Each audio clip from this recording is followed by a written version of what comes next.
Do you think I'm in an abusive relationship? Oh, crap. Really? Yeah. When did you realize that you were gay? Oh, gosh. People like you when I was younger made it so hard to accept that about myself. She didn't really say much at the beginning, except for us just sitting next to each other crying. What are your genuine thoughts about me? I'm not trying to insult you, but I think this is a really good way to put it. This is a crazy conversation we're having. Hey guys, welcome to another episode of The Grudge. I'm joined by, obviously, Luke Beasley. And today I am taking over. I'm flipping the script because... This is Isabella Moody, a far-right MAGA influencer who spews some of the most shocking and horrible rhetoric online. My name is Luke Beasley, a liberal commentator and political activist. After covering her offensive rhetoric, which prompted a debate between the two of us, I asked her to start a weekly show with me so that I finally have the time and space to thoroughly confront MAGA ideas. For some reason, she agreed, creating this. Welcome to The Grudge.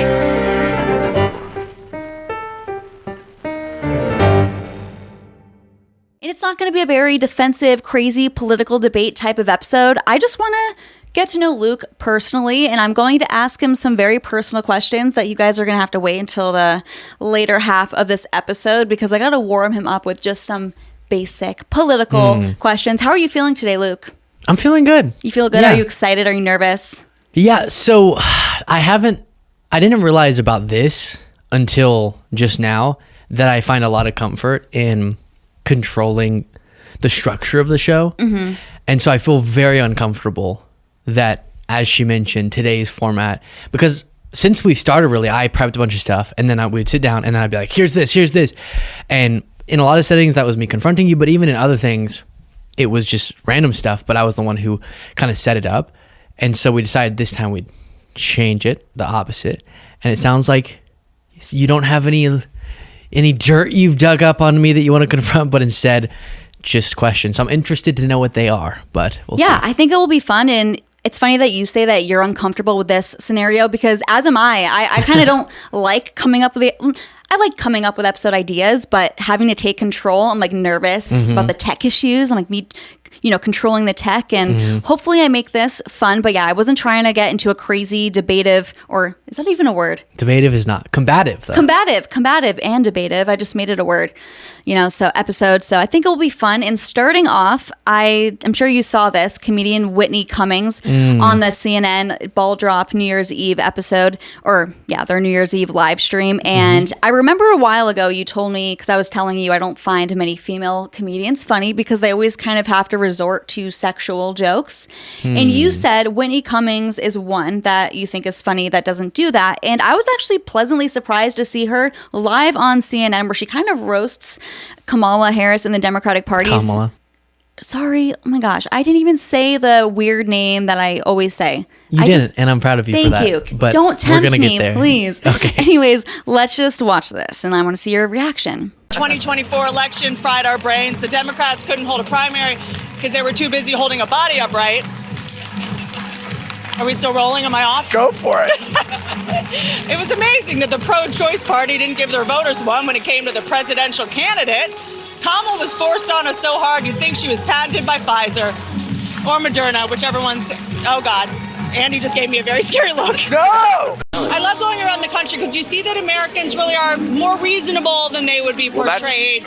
Absolutely. They're pretty great, and I'm true. playing bigger and bigger venues now. I thought being a mom would mean that less people would want to come see me. I'm now playing, like 3,000 seat theaters, awesome. which is about the viewership of CNN these days. Well, Not nice. this show, though. Nice. All eyes are on this show. Wow, you're all firing. today. Andy and I. So yeah, what are your thoughts on that?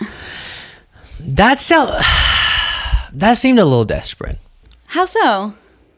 It's like she jumped to assuming they were going to have a problem with her. And really, you're insulting Anderson Coop there, who's inviting you on. But I get some of the points. But it did feel a little bit desperate with the, is CNN going to cut me off? Right.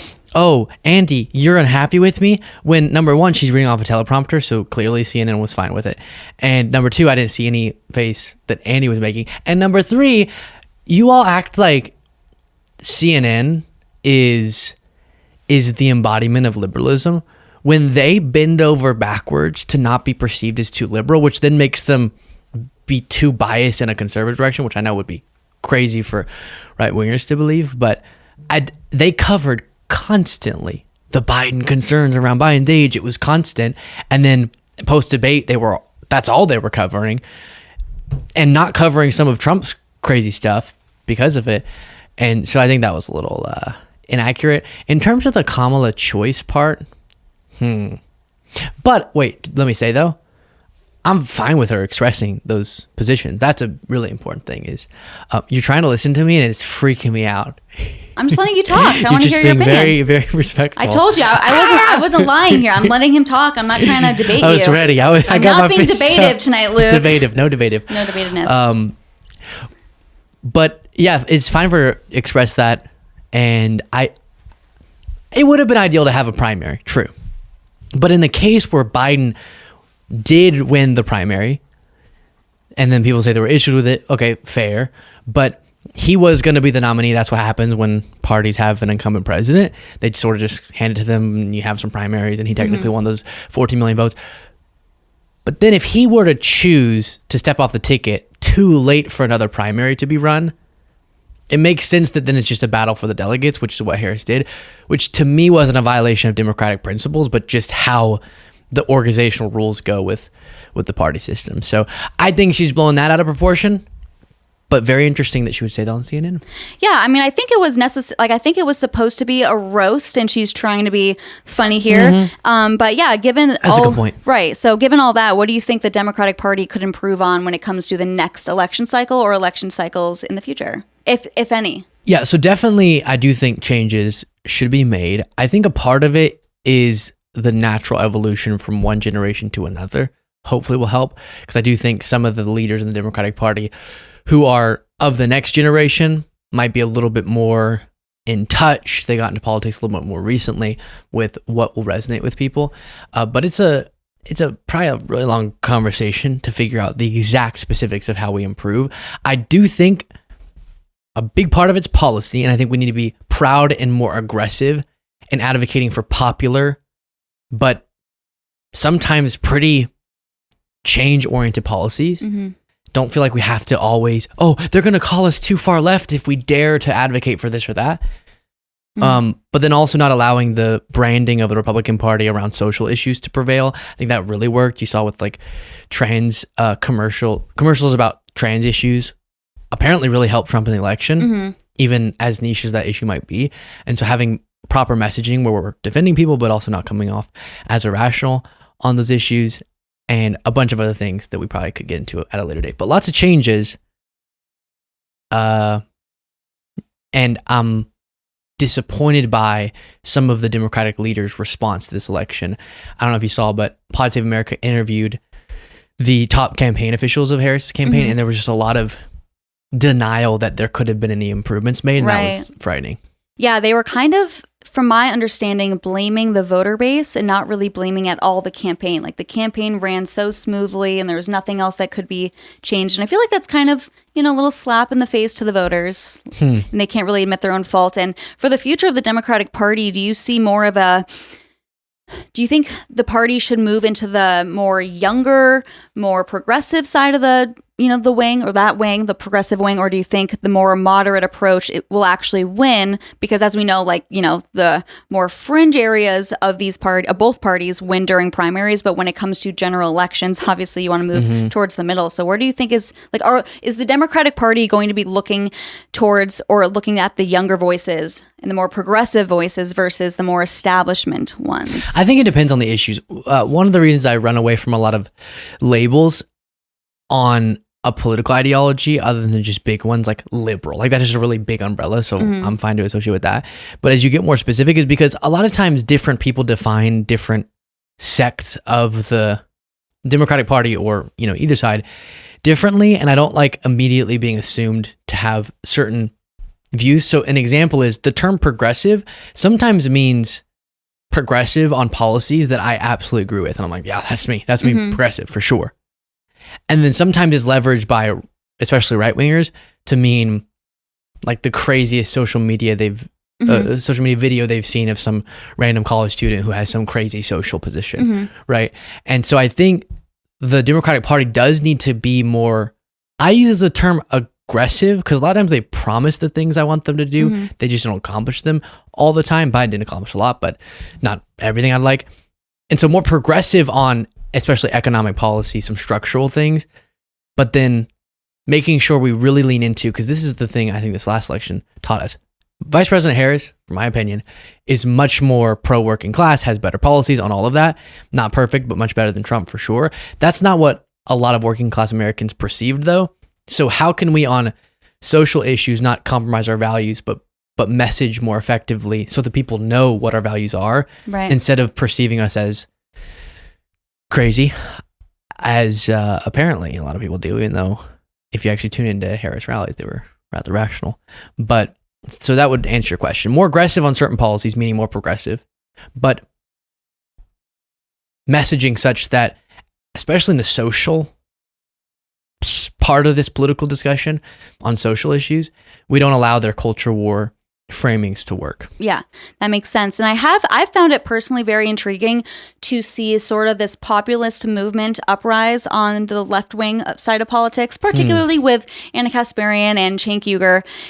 And what I found very interesting too with this last election, AOC posted on her Instagram story, there was so many people that voted for me and Trump. And she was curious, like, why? Why would you vote for me, but then also Donald Trump? And that was something I used to find it didn't make sense to me that there were people that were former Bernie supporters that would vote for Trump. So do you think the populist movement within, like, yes, they still have a left-wing or progressive policy agenda when it comes to economics, but do you think that the Democratic Party could appeal to those working class Americans more if they lean into the more populist messaging? Yeah, yes, I do think they could appeal to those people more. I want to quickly, because you brought it up, and especially with the TYT example, distinguish, while I think some people are probably coming at this from a well-intentioned approach, it bothers me when people misarticulate the crossovers between the populist left and the populist right. And I think we should be very careful understanding how populist rhetoric can really mislead people. And sometimes it's hard to know what people are talking about when they use that term because people use it differently. But a lot of times the populist policies, as you mentioned, of the left, I'm like, yes.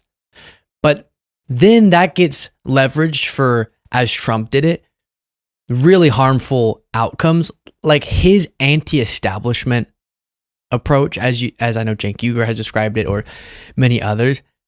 I would much rather the non-populist Republican Party, as bad as it is and was, than this current, call it more populist, even though Trump's constantly doing stuff to embolden the most powerful in our country, version of the party, because it's all, in my mind, it's all of the bad parts of the old Republican Party, but then worse, and with less respect for institutions and with less respect for our democratic norms and more appeal towards authoritarianism. So I don't know if, like, the quote unquote populist MAGA has a lot that they could work with me. If you want to describe certain policy positions I have as populist or not, don't really care. But I do think the Democratic Party should do a better job of portraying themselves, but this has to come along with actual policy to back it up, as the ones who are fighting for the working class, which they are much better than the Republican Party on that, but they clearly aren't good enough.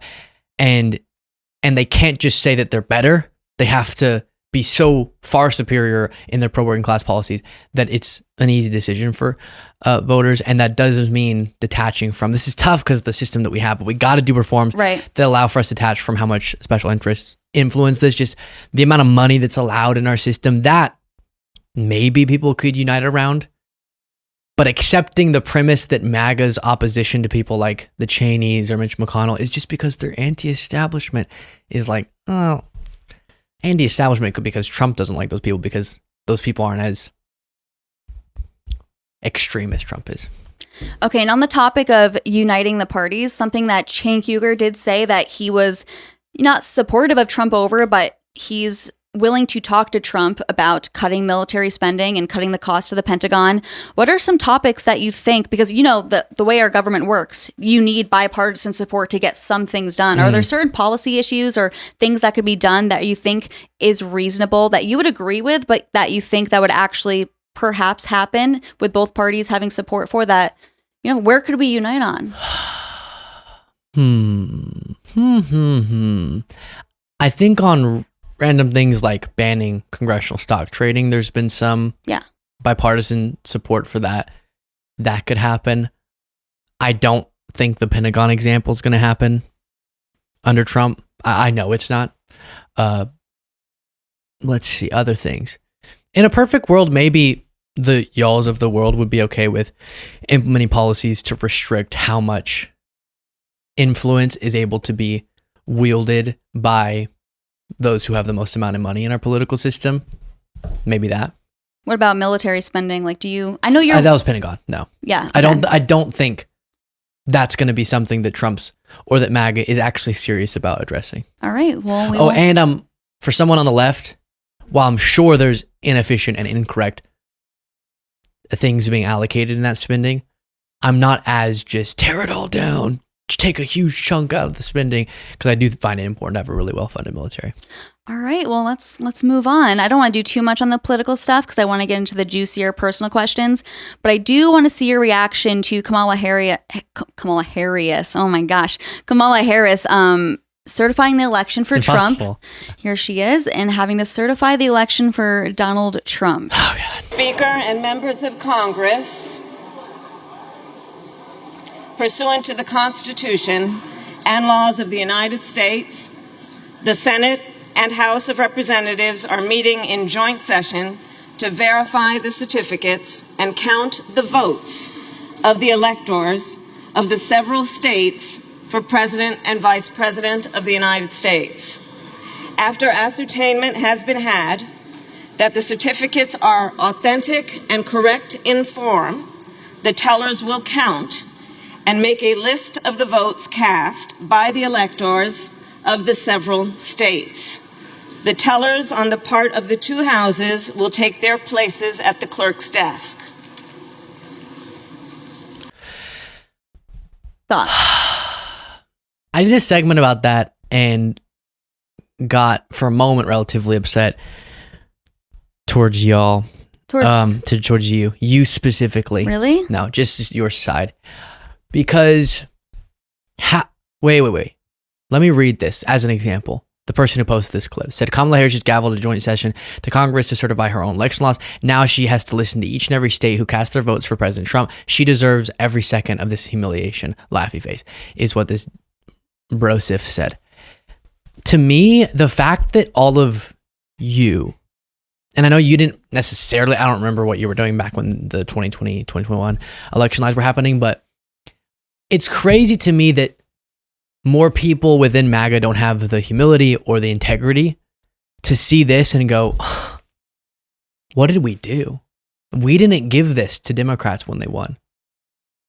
And actually, instead of doing what she's doing there, Pence was the one doing that, and Trump was trying to get him to do some crazy unconstitutional things. And obviously those lies led to the January 6th attack. And so it really does conjure up a lot of emotions, because is it humiliating? I don't know. Yeah, it sucks to have to certify your own opponent's victory, but she does it without question. And I haven't heard almost anyone of note within the MAGA cohort come out and say, that's integrity. That's character. She's not trying to make up lies about the victory of Trump. She's not questioning the victory. She's not trying to obstruct it. By the logic that Trump used with Pence, she could refuse to certify Trump's win and keep Biden in power. But she's not going to do that. And it's insane that no one's apologizing. No one's having a mea culpa. No one's coming to terms with the fact that we, or at least she in the Democratic Party, is able to exhibit more character in this moment than Trump ever could. Yeah, I mean, I'll grant you that. I think that she held herself together pretty well, and it's probably like, imagine how embarrassed. Like, not that she deserves to be humiliated, but that's tough. You're pretty much the national world stage. A lot of people in America, most people have probably seen this, and she didn't fight back. And I'm not going to even go into the Trump 2020 thing at all because I'm not here to debate you at all. But yeah, I mean, I thought that she handled herself well. And I mean, how many shots do you think she had before this? I'm just kidding. She actually seemed very coherent there. So I will give her that. And you'll never gave this to us. Pence had to do this after, whatever. Okay, sorry. We're not gonna. Yeah. Okay, anyways, Sorry. last thing, and this is actually from today, the day that we're recording this so basically, people are saying that Kamala Harris is visibly upset seeing Obama talk with Trump. And I want to see your opinion on this, and then we'll get into if she's actually upset. Does she have a reason to be upset? Okay. Let's watch.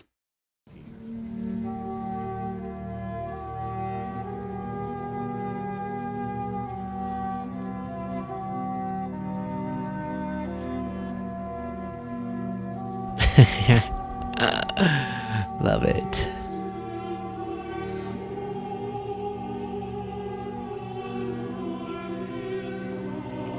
The music. It's out of a drama. This is all AI. It's crazy. Really? No, I'm kidding. Oh.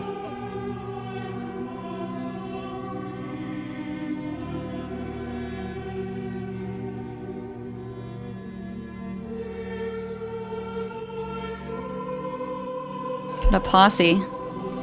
That's the deep state, I should say. That is so dramatized for people to read into that. She just happened to look back.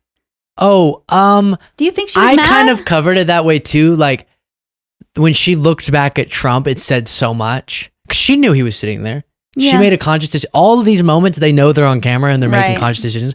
Like, I don't know if you saw, but Pence's wife didn't stand up to shake Trump's hand. Oh, I did not see that. It was epic. But I mean, is she upset? I'd be having to sit that close to such a stinky, anti-democratic person. Yeah. But also he won. And so think about how terrible that is, given even if he had lost, just having to sort of be normal and hang out, and Obama has to sit right next to him, how that would feel, and vice versa. I'm sure you'll feel the same way. But then he won. So we know that he has this certain level of vindication and pride about himself. And I cannot imagine how nauseating that is. Yeah, and I think something we need to realize is just because these people are politicians and former presidents, president-elects, former vice presidents, or whatever, they're human beings, and they probably get annoyed at these things. And all I have to say is I feel like it's very human of her. And it's giving like you thought you're going to win the Oscars, but you didn't. And, you're on camera and it's like, ugh. I know. I love she looks back and then kind of leans back and goes, yeah. And I can kind of relate because I hate the whole being disingenuous. And maybe I don't know how she's thinking, but maybe she's thinking these two guys hate each other, but they're on camera, so they're going to act like they're all cordial. And it's maybe that's what she's thinking. I don't know. Or she could just be, upset about what's going on right now. Yeah, look, just zoom in on that photo and we'll throw it up on screen afterward. I didn't understand. I don't buy into these things that people say, oh, see, Obama doesn't actually think this about Trump because he's laughing. No, I'm sure he stands by his criticism of Trump. But you'll notice that Trump never smiled ear to ear. I wish Obama hadn't given a full chuckle to Trump, because that did create a really, we're just having a good old time moment that I did not like. I will say that, Trump is, even if you don't like him, his policies, he's a funny guy. And I think you can kind of see that with us. You don't agree with the things I say, but sometimes you can give me a little chuckle because something I said is funny, even if you don't agree with it, or you don't agree with other things, but I just said something one time that's not really politically charged, but you still find funny. So it's cool. Like, I think this is what the Grudge is all about, is we can have different policies. Who is this? Who is sitting next to me today? I'm just being honest. Where did you put Isabella? She's right here. She's been here this entire time, Luke. Okay. But, we can laugh at each other. We can laugh at things that each other say. And this is America. We're supposed to be, we're in this together, even though we think that we're fighting all the time. So it's beautiful. So now, it is beautiful. But I'm sick of the political questions, Luke. Let's get into some personal questions. So, what do you mean personal? How personal are we getting here? You'll see. Ready? Okay. Let's start. So one of the very interesting, or one of the things I found the most interesting about getting to know you is I genuinely did not know that you were gay. And oh no. I know, I'm sorry. We're starting off strong, okay? And you revealed to me that you've actually never really talked about being gay on your show or to the audience. And a lot of people I've seen in the comments said, wow, Luke, I had no idea. Why haven't you shared this? And yeah, why didn't you share that very important part of your identity that a lot of people in politics, especially I would say more on the left wing maybe, or even on the right too, on both sides, they kind of use these, immutable characteristics to talk about their political agenda. So why have you kept it out of your content? Okay, wow, I felt like a spike of nerves go through me when you brought this up. Just because I do like how cordial this is, and I don't want it to go anywhere crazy. But I definitely have talked about it before, but a long time ago. And at some point, I made the decision. It's an interesting point you're making because it is intentional. And so it's interesting that you're wondering if it was. Meaning, I see a lot of people, like you said, of different political views leverage their identity in different ways to say, my argument is correct because of my identity, right? And so with that particular identity characteristic, I started making a goal a long time ago, long before my show started growing at all, to make arguments, make pro-gay arguments, and stand by all my principles, but just don't intertwine my identity at all to it. Because then I think if I can demonstrate for people and if I can work myself to make sure my argument stands by itself without any, well, as a gay man sort of additions to it, then it can be one that anyone else out in the audience can take and apply to anything. And I really do believe, especially with the most political debates, if your policy stance or if your view that you're articulating isn't strong enough without you attaching yourself to it, your own identity, your own experience to it, it might not be the strongest argument. And so it's been a huge point of pride. The guys know this. Anytime that comes up, to not throw that into it at all. And then, as you noticed, if you ask, which in one of the earlier episodes you did, it's not like I'm hiding it. I just think since I'm normally doing monologue type content, to keep it about the actual argument that anyone could go and apply and not about my own personal identity.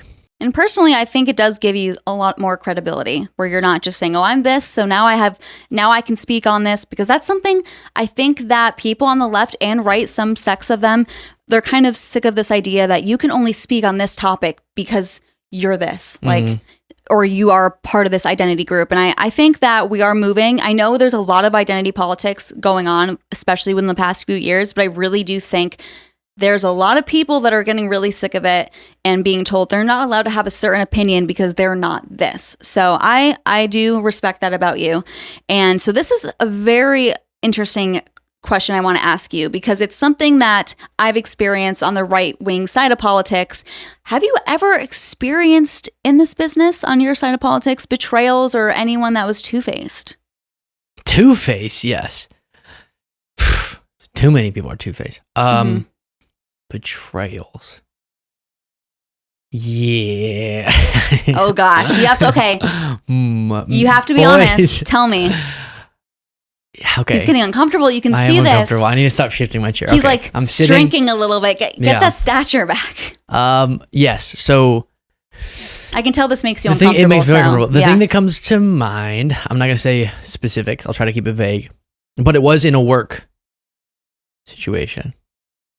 And now, as you've noticed, as I've mentioned to the audience, I only hire really close friends who were already my friends for some of the, I don't know what you describe them as, inner circle roles, right? Random little things you want to do, fine. But in terms of stuff that's really crucial to the operation, I only hire people who've been my friends a long time, and I really trust them because of an incident that we had where I just felt I was very wronged. What happened? How were you wronged?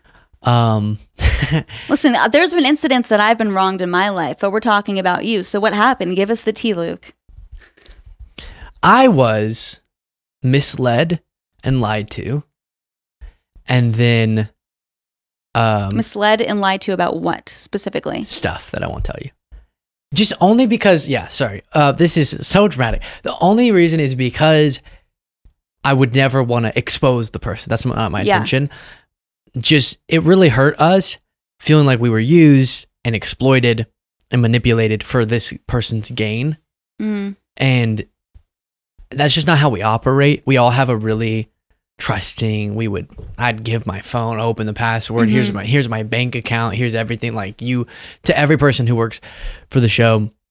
It's just so trusting and so open. And so to feel like that maybe naivete or something was used really was hurtful. And so, but also I think it was a learning experience to know that someone can look right in your eyes and lie to you, and then sort of, to keep it vague, wrong you, and then scurry away is good to know for future instances, because now I'm a little bit more, even with y'all, y'all know I operate a little bit more professionally than I ever had before, and making sure that the legal stuff is in order and all the little steps are in order, so that I'm not relying on trust with people, it's a bummer. Yeah, it is a bummer, and I totally get what you're saying. And I do think you learned from it, and it will keep you safe going forward. And anyone that's working in this industry, or many industries for that matter, knows that you should protect yourself legally just in case the worst case scenario happens, and people shouldn't hold that against you. I know we definitely never did, because we've experienced things in the industry on our side of things as well. And just one more follow-up question on this. Is this someone that is like a Democrat influencer that you're talking about? No comment. Yeah. Oh, the only thing I do want to say, though, because I know some people in the comments know how much I work with David Pakman. It's not David Pakman. He's an example of an amazing person who has done amazing things, and we've had a great working, or not even working relationship, but like knowing each other since I got into this business. He's been great. That's the main person that people kind of make an association with. My brain. Or Josiah from Pondering Politics. It's no one that you've seen on my show. Right. Yeah. Don't do investigative research. And you've always said only great things about both of those. Yeah. Those two people, who are the two main influencers that people have seen on my show, are both incredible people, and not who I'm talking about. All right. Well, let's move on. So I really wanted to know, what is your biggest insecurity? My biggest insecurity? Yeah. Oh, gosh. Well, my biggest? This is weird. You have to dig deep. Okay, I did something I just said that I don't talk about. I did, while my life was amazing, childhood amazing, growing up amazing, I did really struggle with the gay thing. Okay. As another thing, because we talked about that a little, I also really do not struggle, but, am constantly thinking about body image stuff, given how much I'm on camera. I think it comes from, but even before that, just constantly thinking about calories. Do you think you have body dysmorphia at all? Because you're not a chunky chunkster. Okay, well, it could go, yeah. Well, lots of people who are very, very skinny have. That's true. But do you feel like you have body dysmorphia at all? No, but I don't. But you're just you're very conscious about it. Right. All right. Or it's, if I had to pick things that are constantly inducing stress for me, other than work, and this is related to work, but it's that. That makes sense. I think a lot of people can relate to that. And then regarding the gay thing, when did you realize that you were, sorry, I mean, how else do I talk about it? You mentioned it again. I was willing to turn the page on that, Luke. I'm just kidding. When did you realize that you were gay? Oh my And how? Oh gosh, that might get a little too. How? Yeah, I think a lot of people think about it like a moment. That's not it. It's like a fade up. Okay. You're sort of just, so all throughout early childhood to 18 is like fading up more and more, because I think a lot of it for me was, and I'm not trying to insult you, but I think this is a really good way to put it. Yeah. I'm serious. Okay. Now, being an adult and, being stable in my life and proud of myself and stuff, it's less impactful. But people like you, when I was younger, made it so hard to accept that about myself. Not to tell that person, but like hearing voices like yours when I have particular instances I want to share them, but middle school and people say things, and when you're that age, things can just like get in your brain so viscerally and long lasting that I've never really gotten over to this day. Like now I'm still thinking about a thing a middle schooler said, which back then they didn't know that about me. Right. No one did until I was older, but I knew it about me. And so then it felt horrible. And then it's weird because I can then grow up, feel totally fine in a general sense with myself in that category. Right. But that's probably the only identity grappling that I'm doing other than, that's probably like the main thing. Other than the body stuff. Right. But then you can get really old, and because it was a you were young thing, I never really let it go. Like I still to this day feel part of why I've gotten so upset at you before on the show and elsewhere about your rhetoric on that is like it can bring all that back up. For sure.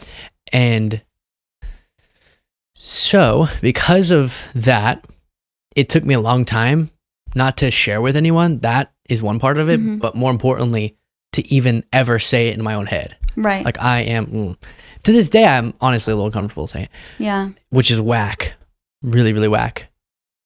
Because essentially the stuff you say was being said by a lot of people in my community, and it made me not just scared to share it, but to admit it, identify with it. Yep. That makes a lot of sense. It doesn't really necessarily take someone targeting you or saying something to you personally that this is bad, but you just hear people, your peers, saying these things about being gay or these certain things that you still have those voices, even if not said specifically about you because they didn't even know, just like in the back of your head, that kind of makes you maybe like, did you feel like it took you, like you kind of knew that you were gay, but you were kind of trying to tell yourself that you weren't because of those voices? Like, did you feel like, was that why it was kind of like a prolonged thing instead of you just being like, oh, well, obviously, like, do you feel like you tried to suppress it at all? Right. Okay. So this is a crazy moment right now. Okay. That's crazy. You're asking about this, and it's you too. It's not like someone. Little old me. Yeah. Oh gosh. Yeah. So the way I've explained it before, well, number one, to a lot of those on your side who say, I know you don't say this, but who say like it's a choice, not acting on it. That obviously is a choice, but being it. It's a silly thing for people to say because trust me, I'm a great experiment of someone really, really trying not to because of the community I was in, and that didn't work. So I promise if I had a choice, at least as a kid, it wouldn't have been that. Are you saying that you've maybe hooked up a little bit with women, like you've tried that and it just wasn't? That would be too personal. Okay, understandable. I'm just trying to get this down. This is not Luke's sex life show. All right. But what'd you ask though? You said, oh, surprise. Yeah, exactly. So to me, it felt like from what I was hearing, it was, this is what I've asked you about before. Why is this such an obsession? I felt like I would go to church growing up, and it was so often coming up, which given its prevalence in the Bible and how often that's being discussed kind of confused me because it was just like, oh, we're going to come back to this every 2 seconds. And so it really did. And then socially, it just got in there that it was the last thing that could be aligned with me. And I ended up trying so desperately until I was 19. That's when I ended up, but so desperately to not be that. That honestly makes sense. And how was coming out to your parents and your family? Oh, to be clear, too, I think that's wrong. I think it's wrong that I had to feel that way. And other people have had much worse experiences. I think my experience was generally pretty great. As I'm about to get to because of the question you just asked. But just to sort of try to explain to you, to give you some insight. Yeah, it's really impactful. Because I think a lot of people, like for me, it wasn't, when am I gonna proudly proclaim this? Right. But instead, finally, because once I came to terms with about myself, my principles said I would have to be proud about it. Right. But it was more, I've been convinced that this is just some form of perversion that I have. Now I don't believe that. It was an internal struggle that you naturally had to kind of get over, and then you could live outwardly. And, Yeah. But you kind of had to deal with that internally first. Yeah. This is a crazy conversation we're having. I know. I'm just picturing myself scrolling or covering y'all's videos. I know, So long those ago, first ones. thinking that we talk about this. Yeah, and wait, there was one other thing, and I'm gonna answer your question. Oh, the crazy thing, because you asked about insecurities, is that now now I definitely am cerebrally so on board with myself. I'm there. Go. You're good. This is you. Hoorah. But the sort of like scars is not that big of a deal, but scars of the past make it to where still I feel sometimes like I'm not there where I am in my head, viscerally not there. Okay, to answer your question, Coming out to your family, how was it? amazing. That's good. Yeah, both my parents are awesome, and then the rest of my family, a range of views and backgrounds and stances on different things, but we have a family that is very much, which is why our last episode bothered me, because our family is so just family first. Like we could disagree on that, we could disagree on anything, which my parents don't, to be clear, but we're always gonna be there for each other first. Nice. So it was great. All My right. mom's, I will say, I don't know if I've ever shared this anecdote before. What? My mom knew though. Like I guess I never actually came out in that sense. She knew. She just walked up and was like, you're gay. Not that, but like, That sounded so. That's no, so I was mean. like, you're gay. No, Yeah. it's like, She's like, you're she her walked son. up She knows. and she was like, why are you so, I was like clearly trying to get her to ask something. I was like, Yeah. And then she was like, are you? And I was like, yeah. And then we just cried. And of course, it probably wasn't trying to accuse you of anything or like back you into a corner. No, it She was just like good. wants you to be able to like be honest with her and just like Yeah. probably she could probably sense that you were keeping it in and for some other reason. So then the story goes that she didn't really say much at the beginning except for us just sitting next to each other crying. You guys knew without speaking Right. words. Afterwards, she was describing that she was crying because she knew that for that many years, I didn't get to, on every other issue, I'm so transparent. I'm there with my mom. We're talking about all these things. And on that, she hated that I felt the need to hide it, which was totally necessary. But Which as a mother, I totally get where she's coming from on that. And all right, so speaking of the last episode, you know, my husband Josiah, who's in the room, was on the episode, and he definitely, you know, made some people in the comments mad. So I wanted to ask you this point blank period. Luke, do you think I'm in an abusive relationship? Oh, crap. really? Yeah. It's so interesting that Josiah sits in here for this. Just kidding. He's like, just kidding. You're in an abusive All in an relationship. abusive relationship. You both are victims. Yeah. Yeah. I'm in an abusive relationship. I don't know about you, but I am with him. Yeah. Yeah. No, no. Not. I would think you were if all I saw was interviews like that. Were interviews like that. Shoot. But I think that while there are major issues, and I do believe, and I really try not to make statements like this, even the last episode I just said I'm not going to make proclamations.